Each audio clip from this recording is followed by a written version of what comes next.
Hello दोस्तों, आज की इस वीडियो में जो हमारा क्वेश्चन है, कार्ल मार्क्स द्वारा की गई ऐतिहासिक भौतिकवाद के सिद्धांत का वर्णन कीजिए। तो इस वीडियो में मैं आप लोगों को इस क्वेश्चन का आंसर बताने वाला हूं। तो सबसे पहले आंसर लिखेंगे कार्ल मार्क्स का ऐतिहासिक भौतिकवाद सिद्धांत।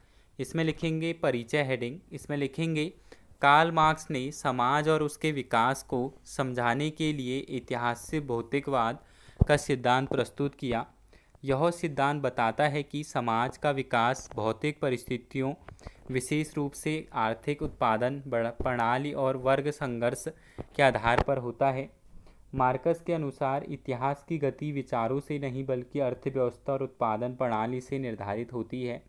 उन्होंने समाज के विकास को वैज्ञानिक दृष्टिकोण से समझाने का प्रयास किया और इसे भौतिकवादी इतिहास दृष्टिकोण कहा। आगे लिखेंगे ऐतिहासिक भौतिकवाद की परिभाषा।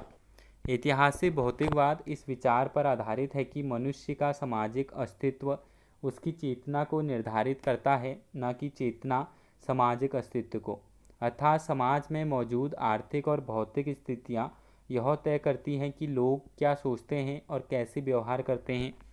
मार्कस का मानना था कि सामाजिक संरचनाएं और संस्थाएं आर्थिक आधार पर टिकी होती है और समय के साथ सामाजिक परिवर्तन इन्हीं आर्थिक संरचनाओं में बदलाव के कारण होता है। नेक्स्ट हेडिंग होगा ऐतिहासिक भौतिकवाद के प्रमुख तत्व। पहला लिखेंगे उत्पादन प्रणाली और उत्पादन संबंध। इसमें लिखेंगे किसी भी समाज का आधार उसकी उत्पादन प्रणाली होती है, जैसे भूमि, मशीनें, श्रम और कच्चा माल। उत्पादन के तरीके के अनुसार सामाजिक संबंध बनते हैं, यानी उत्पादन के साधनों पर किसका नियंत्रण है। समाज में दो वर्ग होते हैं। पहला शोषक वर्ग जो उत्पादन के साधनों का मालिक होता है, दूसरा शोषित वर्ग जो मजदूरी करके उत्पादन करता है। आगे लिखेंगे आधार और अधिरचना। आर्थिक आधार यह समाज की अर्थव्यवस्था और उत्पादन प्रणाली को दर्शाता है। अधिरचना इसमें धर्म, राजनीति, संस्कृति, नैतिकता, कानून और विचारधारा जैसी संस्थाएं होती हैं या आती हैं। मार्कस के अनुसार आधार अधिरचना को नियंत्रित करता है, यानी समाज की आर्थिक स्थिति तय करती है कि उसकी संस्कृति और विचारधारा कैसी होगी। आगे लिखेंगे वर्ग संघर्ष हेडिंग। समाज का इतिहास वर्ग संघर्ष का इतिहास है। प्रत्येक समाज में दो वर्ग होते हैं। शासक वर्ग जो उत्पादन के साधनों का मालिक होता है। फिर होता है शोषित वर्ग जो उत्पादन में श्रम करता है लेकिन उसका शोषण किया जाता है। यह वर्ग संघर्ष सामाजिक परिवर्तन का प्रमुख कारण बनता है। फिर नेक्स्ट हेडिंग हो जाएगा द्वंद्वात्मक भौतिकवाद। इसमें लिखेंगे मार्कस ने हेगेल के द्वंद्ववाद को भौतिकवादी दृष्टिकोण के साथ मिलाया। हर व्यवस्था में थीसिस और एंटीथीसिस के बीच संघर्ष होता है, जिससे एक नई व्यवस्था सिंथेसिस के रूप में उभरती है। उदाहरण सामंतवाद वर्सेस पूंजीवाद, समाजवाद। फिर उसके बाद आगे हेडिंग हो जाएगा समाज के विकास के चरण। मार्कस के अनुसार समाज के विकास की प्रक्रिया 5 चरणों में होती है। पहला आदिम साम्यवाद। इस दौर में कोई वर्ग विभाजन नहीं था। उत्पादन के साधन सामूहिक रूप से साझा किए जाते थे। दासता प्रणाली। समाज में दास, मालिक वर्ग और दासों के बीच वर्ग संघर्ष हुआ।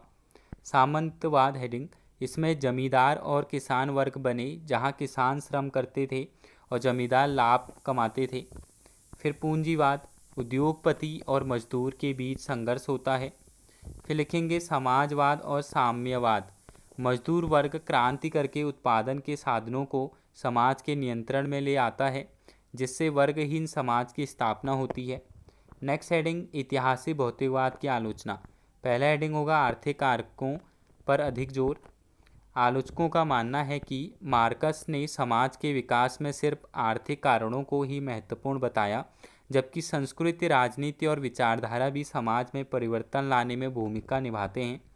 नेक्स्ट हेडिंग वर्ग संघर्ष को ही सामाजिक परिवर्तन का आधार मानना। मार्कस का कहना था कि हर परिवर्तन का कारण वर्ग संघर्ष होता है, लेकिन कई बार समाज में बदलाव शिक्षा, तकनीक की प्रगति और सांस्कृतिक विचारों से भी आता है। नेक्स्ट भविष्यवाणी गलत साबित हुई। मार्कस ने भविष्यवाणी की थी कि पूंजीवाद समाप्त होकर समाजवाद आएगा, लेकिन ऐसा अब तक कोई बड़े पैमाने तक नहीं हुआ। पूंजीवाद देशों में मजदूरों के जीवन स्तर में सुधार हुआ, जिससे क्रांति की संभावना कम हुई। फिर नेक्स्ट हेडिंग हो जाएगा सामाजिक और सांस्कृतिक तत्वों की अनदेखी। मार्कस के सिद्धांत में धर्म, परिवार, शिक्षा और विचारधारा जैसे पहलुओं का उतना महत्व नहीं दिया गया, जबकि ये भी समाज में परिवर्तन लाने में अहम भूमिका निभाते हैं। नेक्स्ट हेडिंग निष्कर्ष। कार्ल मार्कस का ऐतिहासिक भौतिकवाद सिद्धांत समाजशास्त्र और अर्थशास्त्र के क्षेत्र में एक क्रांतिकारी विचार था। यह सिद्धांत यह समझाने की कोशिश करता है कि समाज की संरचना और परिवर्तन मुख्य रूप से आर्थिक कारकों और वर्ग संघर्ष पर आधारित होती है। आगे लिखेंगे, हालांकि इस सिद्धांत की कुछ आलोचनाएं भी हैं, लेकिन यह समाज के आर्थिक और सामाजिक विकास को समझने के लिए एक प्रभावशाली दृष्टिकोण प्रदान करता है। मार्कस के विचारों ने आगे चलकर समाजवाद और साम्यवाद जैसी विचारधाराओं को जन्म दिया, जिसने 20वीं शताब्दी की राजनीति और समाजशास्त्र को गहराई से प्रभावित किया। तो ये था इस क्वेश्चन का आंसर। मिलते हैं न्यू वीडियो में, तब तक के लिए बाय बाय।